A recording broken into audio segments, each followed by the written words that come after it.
বিশ্বাস করো, পুরোনো দিনের সেই ওল্ড ফ্রি ফায়ারটাকে সবাই যেমন মিস করে, ঠিক তেমনি ভাবে আমিও তোমাকে অনেক বেশি মিস করি।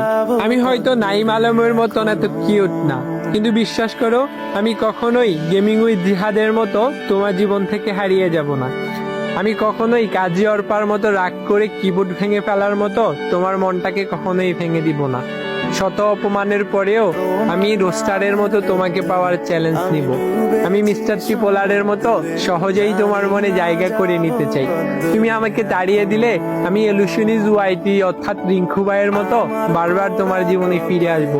তুমি কখনো ভুল করলে আমি টিভির মনের মতো তোমাকে গালি দিব না। আমি লিজেন্ড প্রো রুবেলের মতো সবসময় তোমাকে হাসি খুশি রাখবো। আমি কখনো 2F লোল গেমারের মতো তোমার সাথে মজা করব না। আবার গেমিং উইথ তালহার মতো টিপস অ্যান্ড ট্রিক শিখাবো বলে ধোকা দিব না। তুমি আমাকে কষ্ট দিলে আমি জান্নাত গেমিং এর লাইভে এসে চিল্লাচিল্লি আর কান্না করার মতো তোমার জন্য কান্না করব। আর তুমি আমাকে একটু ভালোবাসা দিলে আমি ইটস কাব্বু ভাইয়ের মতো সারা জীবন তোমার পাশে থেকে যাব। সবশেষে ফ্রি ফায়ার লাভাররা যেমন মিস্টার ট্রিপোলার ভাইয়ের চেহারা দেখার স্বপ্ন দেখে, ঠিক তেমনি ভাবে আমিও তোমাকে পাওয়ার স্বপ্ন দেখে যাব।